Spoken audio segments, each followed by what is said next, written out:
अस्सलाम वालेकुम students, first year physics chapter number 9 physical optics. ये लेक्चर नंबर 9 है जिसमें हमने पोलराइजेशन ऑफ लाइट को सीखना है। स्टूडेंट्स, लेक्चर का आगाज करते हैं डेफिनेशन की एडिंग से। पोलराइजेशन एक ऐसा प्रोसेस है जिसमें लाइट की जो इलेक्ट्रिक और मैग्नेटिक वाइब्रेशंस हैं उनको किसी एक प्लेन में रिस्ट्रिक्ट कर दिया जाता है, किसी एक प्लेन में लेकर आते हैं। स्टूडेंट्स, लाइट इलेक्ट्रोमैग्नेटिक नेचर रखती है, मींस लाइट में इलेक्ट्रिक और मैग्नेटिक दोनों फील्ड्स परपेंडिकुलर मौजूद हैं और एक साथ फॉरवर्ड डायरेक्शन में प्रोपेगेट करते हैं। तो हो सकता है कुछ इलेक्ट्रिक और magnetic fields vibrations x axis में हो, कुछ वाई एक्सिस के ऊपर हो, कुछ जी एक्सिस के ऊपर हो। तो इन इलेक्ट्रिक और मैग्नेटिक वाइब्रेशंस को किसी एक प्लेन, किसी एक एक्सिस में लेके आना पोलराइजेशन ऑफ लाइट कहलाता है। स्टूडेंट्स, पोलराइजेशन की प्रॉपर्टी सिर्फ और सिर्फ ट्रांसफर वेव्स के पास है। लॉन्गिट्यूडनल वेव्स जो है पोलराइजेशन की प्रॉपर्टी पोजेस नहीं करती।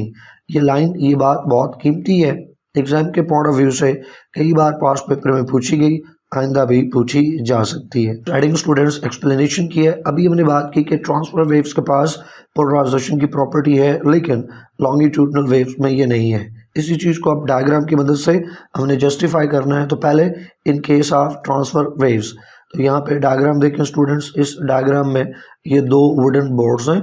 इन दो वुडन बोर्ड्स में आपको स्लॉट्स नजर आ रहे हैं। तो कोई एक स्लॉट पी हम यहाँ अपने फोकस कर लिया। अब स्लॉट पी से आप एक स्ट्रिंग जो है, एक धागा, उसको पास करें और इसी तरह से उसके सामने जो वुडन बोर्ड है तो वहाँ से भी एक स्लॉट से आप जो स्ट्रिंग है उसको पास कर दें। अब ख्याल रहे कि ये दोनों वुडन बोर्ड्स जो हैं वो पैरेलल हैं एक दूसरे के लिए। जो पहला वुडन बोर्ड है ये अगर जो है वर्टिकल है तो दूसरा वुडन बोर्ड जो है उसके भी स्लॉट्स इस वक्त वर्टिकल है। अब आप अपने हाथों की मदद से ये स्ट्रिंग में ट्रांसफर वेव्स जो है वो जनरेट करें। तो ये ट्रांसफर वेव्स जो है स्लॉट में से गुजरती हुई आगे निकल आ जाएंगी स्ट्रिंग के ऊपर, और फिर ये दूसरे जो वुडन बोर्ड है उसके स्लॉट में से गुजरती हुई यहाँ से बाहर निकल आ जाएंगी। तो जब दोनों वुडन बोर्ड्स और उसके स्लॉट्स जो है वो हॉरिजॉन्टल, दोनों पैरेलल हैं, दोनों वर्टिकल है, स्ट्रेट हैं, तो जो ट्रांसफर वेव्स हैं वो पास कर गई हैं। अब एक काम करें, जो दूसरा वुडन बोर्ड है उसको आप वर्टिकल रखने की बजाय उसको आप हॉरिजॉन्टल रख दें। तो अब गौर करें तो पहला जो वुडन बोर्ड है उसके स्लॉट्स वर्टिकल हैं लेकिन दूसरे के हॉरिजॉन्टल हो गए। अब अगेन उसी स्ट्रिंग में अपने हाथों की मदद से दोबारा से ट्रांसफर वेव्स जो है वो जनरेट करें। तो यहाँ पे जो डायरेक्शन है ट्रांसफर वेव्स की और स्लॉट्स की डायरेक्शन वो एक जैसी है, तो वहाँ से तो ट्रांसफर वेव्स जो है वो पास कर गई हैं। लेकिन जैसे ही उनके सामने जो हॉरिजॉन्टल वुडन बोर्ड है वो आया, यहाँ पे जो ट्रांसफर वेव्स की डायरेक्शन है और जो स्लॉट्स की जो डायरेक्शन है वो एक जैसी नहीं रही। तो यहाँ से आगे ट्रांसफर वेव्स पास नहीं कर सकेंगी। इसको हम कहते हैं पोलराइजेशन ऑफ ट्रांसफर वेव्स। यही चीज़ यहाँ पे आपको पॉइंट्स में नजर आएगी। जब स्लॉट्स पैरेलल है तो the direction of transfer waves, तो फिर ट्रांसफर वेव्स बगैर किसी डिस्टर्बेंस के स्लॉट में से पास हो गई। लेकिन अगर आप दूसरा जो स्लॉट है उसको राइट एंगल के ऊपर कर दें तो कोई भी जो ट्रांसफर वेव्स है वो पास नहीं हो सकेगी from the second wooden board. फिर नेक्स्ट राइडिंग आप बना लें in case of longitudinal waves. तो आपने प्रूव कर दिया कि ट्रांसफर वेव्स के पास पोलराइजेशन की एबिलिटी मौजूद है। तो अब आप लॉन्गिट्यूडनल वेव्स जो है वो प्रोड्यूस करवाएं स्प्रिंग के ऊपर। तो एक स्ट्रिंग या स्प्रिंग के ऊपर आप लॉन्गिट्यूडनल या कंप्रेशनल वेव्स जो है वो प्रोड्यूस करवाएं।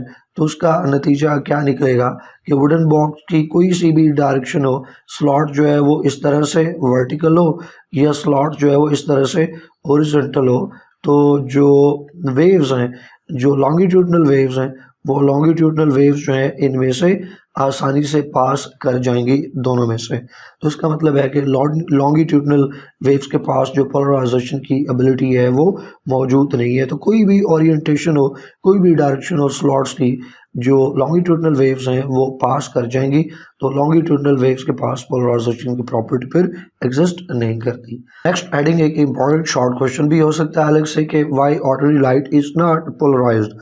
ऑर्डिनरी लाइट जो सन से आ रही है, जो बल्ब से निकल रही है, ये वाइट लाइट, ऑर्डिनरी लाइट, ये पोलराइज नहीं होती। तो आप कैंडल फ्लेम से निकलने वाली लाइट की बात करें, फिलामेंट बल्ब या सन से आने वाली जो लाइट है स्टूडेंट्स, ये नॉन पोलराइज्ड होती है, पोलराइज्ड नहीं होती। इसकी वजह क्या है?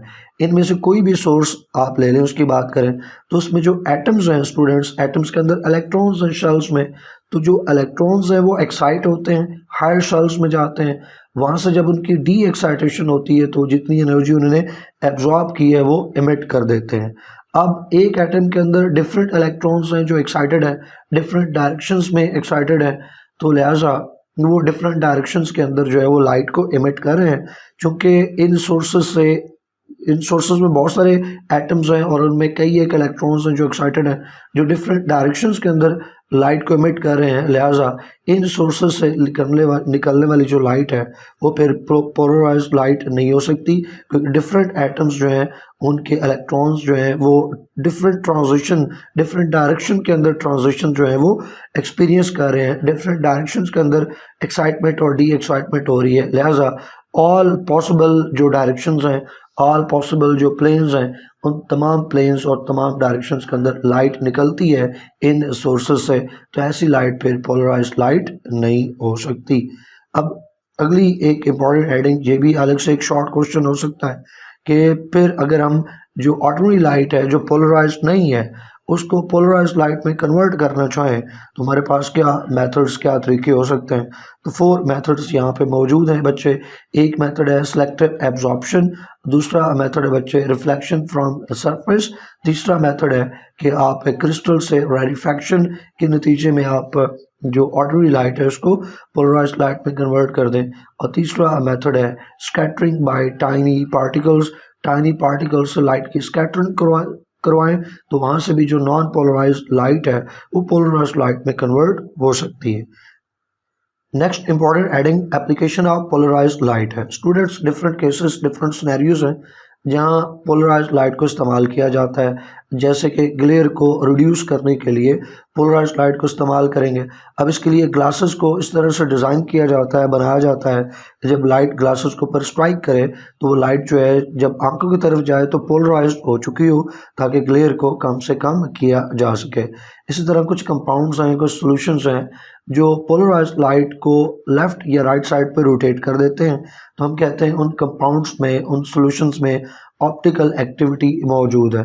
तो सॉल्यूशन में किसी कंपाउंड की ऑप्टिकल एक्टिविटी को डिटरमिन करते हुए आप उस सॉल्यूशन में सोल्यूट की कंसंट्रेशन को फाइंड कर सकते हैं। इस तरह कंट्रोललेस विंडो जो है उसको बनाने के लिए जो पोलराइज्ड लाइट का कंसेप्ट है इस्तेमाल होता है। इसी तरह जो हेड लाइट है गाड़ियों की, उसके ग्लेयर को रिड्यूस करने के लिए, कंट्रोल करने के लिए पोलराइज्ड लाइट के कंसेप्ट को इस्तेमाल करते हैं। और जो प्लास्टिक वगैरह हैं उनके ऊपर जो स्ट्रेस है वो जब हम अप्लाई करते हैं तो हम चेक कर सकते हैं कि वो मटेरियल्स जैसे कि प्लास्टिक्स हैं उनमें स्ट्रेस की जो वैल्यू है वो कहाँ तक है, वो किस हद तक स्ट्रेस को बेयर अप कर सकते हैं। तो स्ट्रेस को एनालाइज करने के लिए on different substances like plastics, वहाँ पे भी हम जो पोलराइज्ड लाइट है उसके कंसेप्ट को इस्तेमाल करते हैं। इसी के साथ स्टूडेंट्स ये लेक्चर कंप्लीट हुआ पोलराइजेशन ऑफ लाइट का। इसके साथ ही इस चैप्टर की थ्योरी भी मुकम्मल हुई। इंशाल्लाह नेक्स्ट वीडियो में इस चैप्टर की एक्सरसाइज की तरफ मूव करेंगे। टिल देन अल्लाह हाफिज़।